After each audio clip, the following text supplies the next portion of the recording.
cosmetics, right?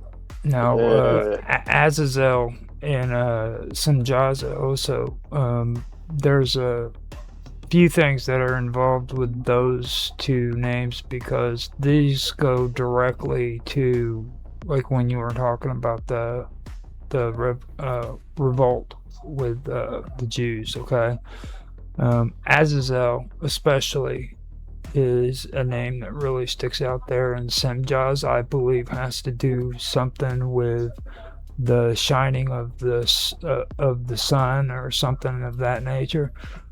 Last year I'd gone through a lot of this, and it actually pertains directly.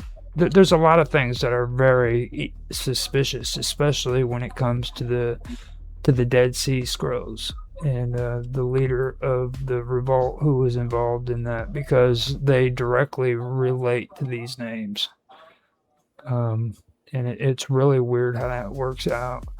So with me, I kind of find that a little bit suspicious. And then whenever it talks about forbidden knowledge like metallurgy, sorcery, and cosmetics, that's directly alchemy. You know what I mean? So like whenever you know, you get into that, that's where they start turning against the whole idea that there was alchemy within the scriptures. And I've noticed that there's alchemy written all through the scriptures. You know what I mean? So you can kind of see where they're trying to phase away from that. They've recognized the fact that it's in their text, and they want to try to distance themselves from that history. You know what I mean? Azazel, Azazel literally means emissary goat, right? So there Mm-hmm. is there's images of demons with the goat face Mm. that we've seen. Uh, we've seen everywhere on the internet where it's associated to like Lucifer or Satan. Yeah, I was going to say Satan is Yeah, in some but illustrations described as. But you also but have to remember there was also a pagan god during that time period who had a goat head, had the horns, and everything like that too. So a lot of these supposed demons were actually pagan gods that were demonized by the church. uh, his name, and this is new to me, Azazel. His name is mentioned in the book of Leviticus, Mm. which is Old Testament Bible, chapter 16. The rite involves two goats, one sacrificed and the other, whose name is Azazel, laden with sin, led to the desert. So Leviticus chapter 16, verse 7 reads, "And when the goat has carried all of their iniquities into an inhabited land, it shall be led into the desert." So that's that. Something I remember.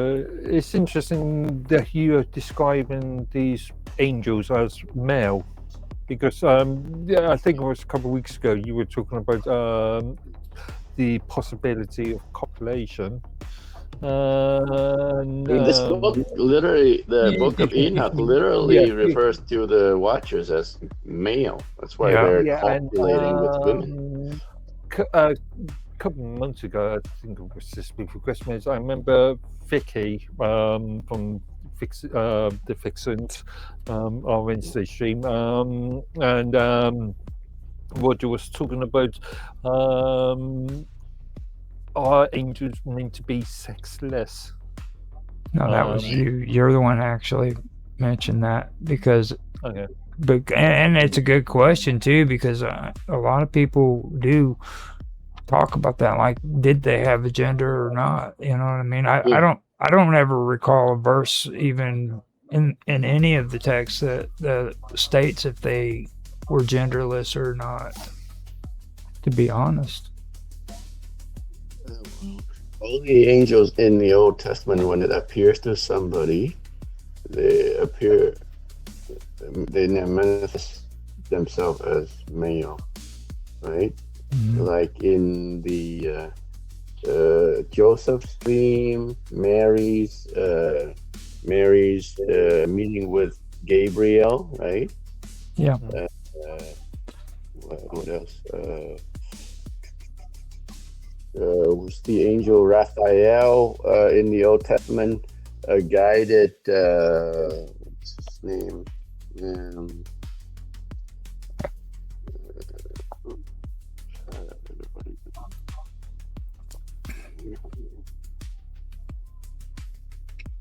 When I hear Raphael, it reminds me of the Book of Tobit. Book of Tobit, exactly. Tobias, Tobias, yeah, Tobias was what's his guide? He was guided by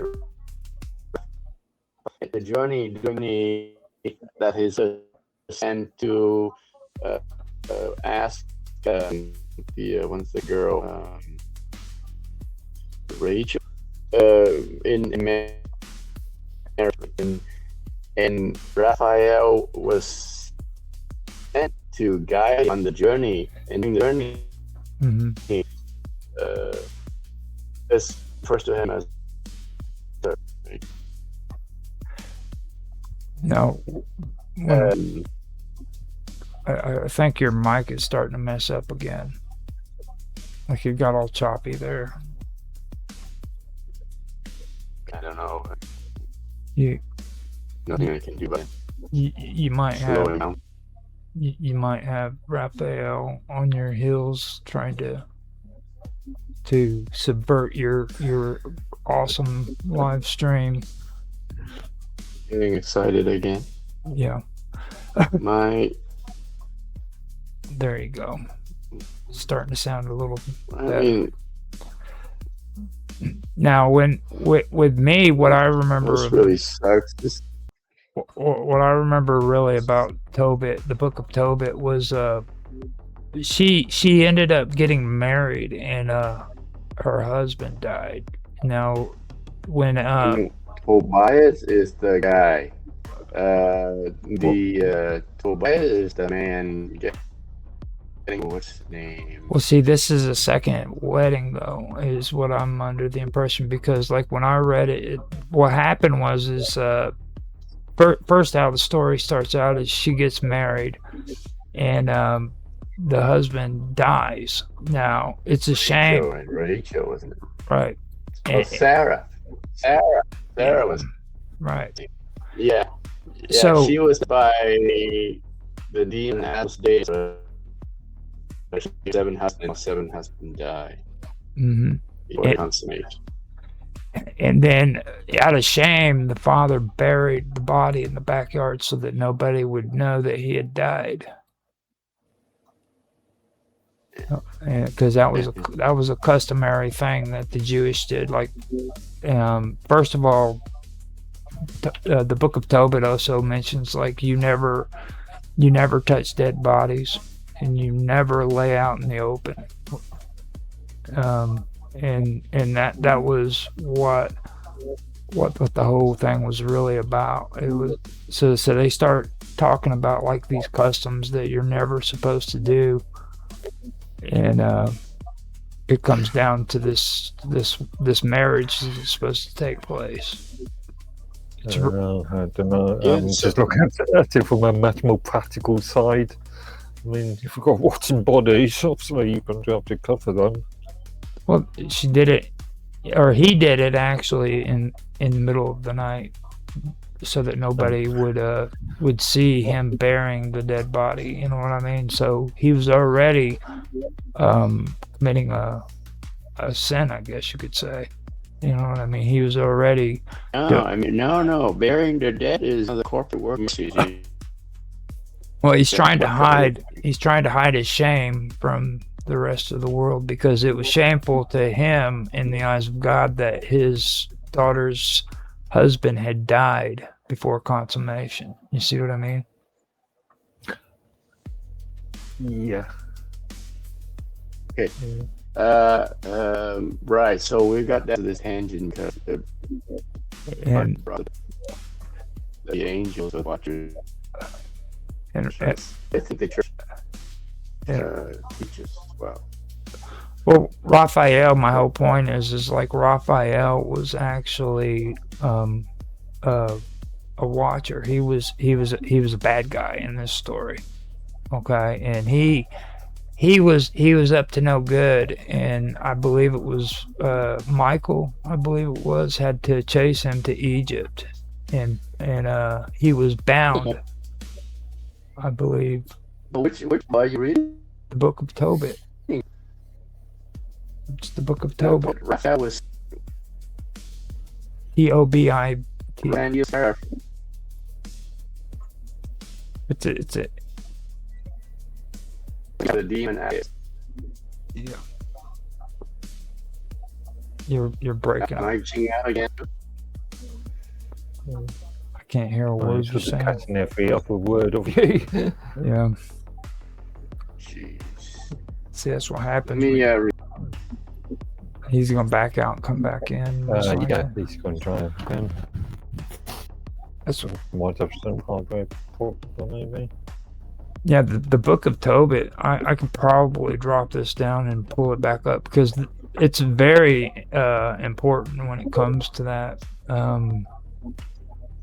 The like Raphael. Raphael was actually a guardian angel, I guess you could call him, or an archangel, but he was one of the fallen, and he was also demonified, vilified, basically. So it's really interesting how all that works out. I've got to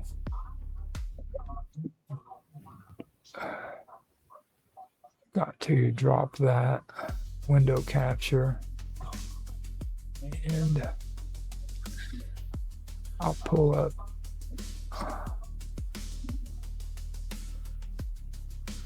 let me see, give a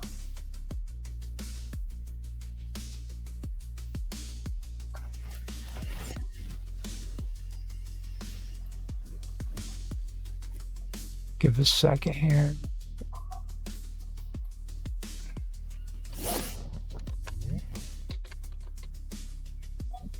thinking maybe it's because my mic level is too low. That's yeah, that's perfect. That's a lot one. better. Yeah, it was too low before, maybe.